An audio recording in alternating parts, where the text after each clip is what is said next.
बिहार के रोहतास जिले के शहर डेहरी ऑन सोन, जो किसी जमाने में इंडस्ट्रियल सिटी के नाम से मशहूर था, जहां के उद्योग का बोलबाला दिल्ली में भी था।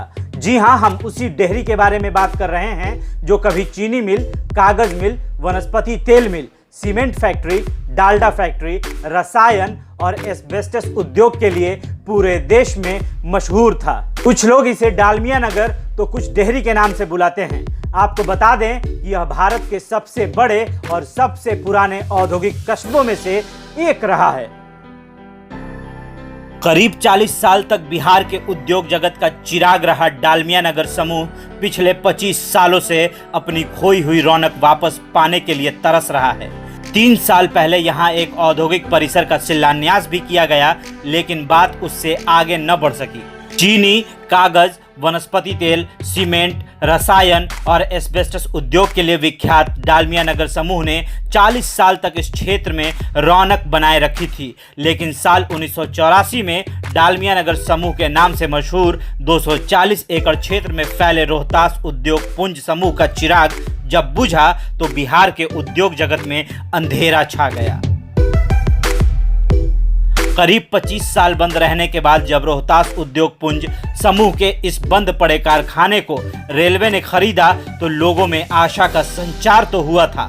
रेलवे ने यहां high axle load wagon, coupler और अन्य प्रकार के कलपुर्जों के निर्माण के औद्योगिक परिसर का 22 नवंबर 2008 को शिलान्यास किया, लेकिन 3 साल बीत जाने के बाद भी यहां कोई उद्योग नहीं लग पाया।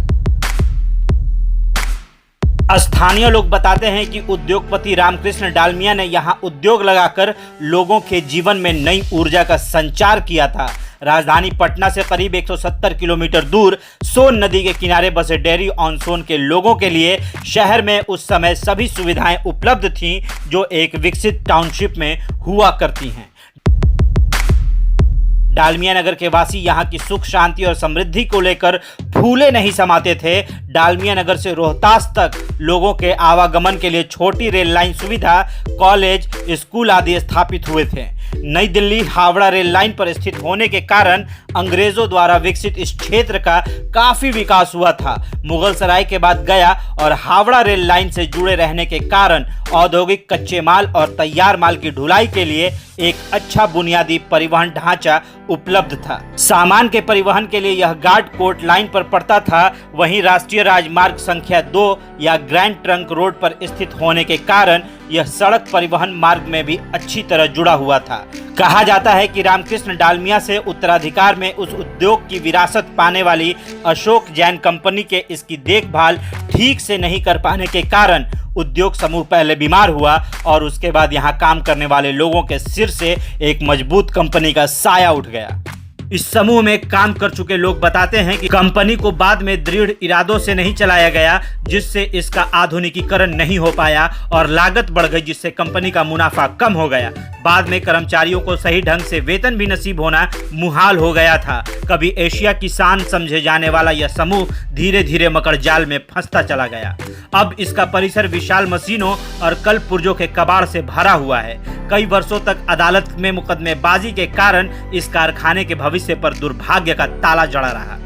लगभग 25 साल तक मुकदमेबाजी के बाद परिसंपत्तियों का मूल्यांकन कर नीलामी का फैसला हो गया। आशा की नई किरण का संचार करते हुए पूर्व रेल मंत्री लालू प्रसाद यादव के प्रयासों से अप्रैल 2007 में रेलवे ने 140 करोड़ रुपए चुकाकर इसका अधिग्रहण किया था।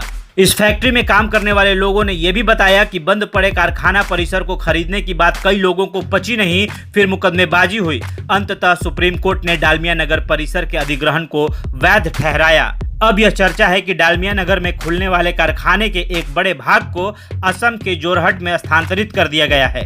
स्थानीय जनप्रतिनिधियों के उदासीन रवैये के कारण यह कहना मुश्किल है कि शाहाबाद के क्षेत्र के लोगों को यहाँ की वह पुरानी चमक देखने को नसीब भी होगा या नहीं। 9 जुलाई 1984 में जब इस कारखाने में तालाबंदी हुई तो रातों रात 20,000 कर्मचारी सड़क पर आ गए। बाद में राज्य सरकार ने इसे चलाने की कोशिश की, लेकिन यह प्रयास सफल नहीं हुआ। अपने बेमिसाल इतिहास के साथ अब डेहरी ऑन सोन अपनी खोई हुई किस्मत को वापस तलाशने की कोशिश तो कर रहा है, पर इस कोशिशों के बीच सिर्फ निराशा ही हाथ लगती दिख रही है। आगे भी अनोखा पोस्ट आपको ऐसी रोचक जानकारियाँ देता रहेगा, तो बने रहें हमारे अनोखा पोस्ट चैनल के साथ।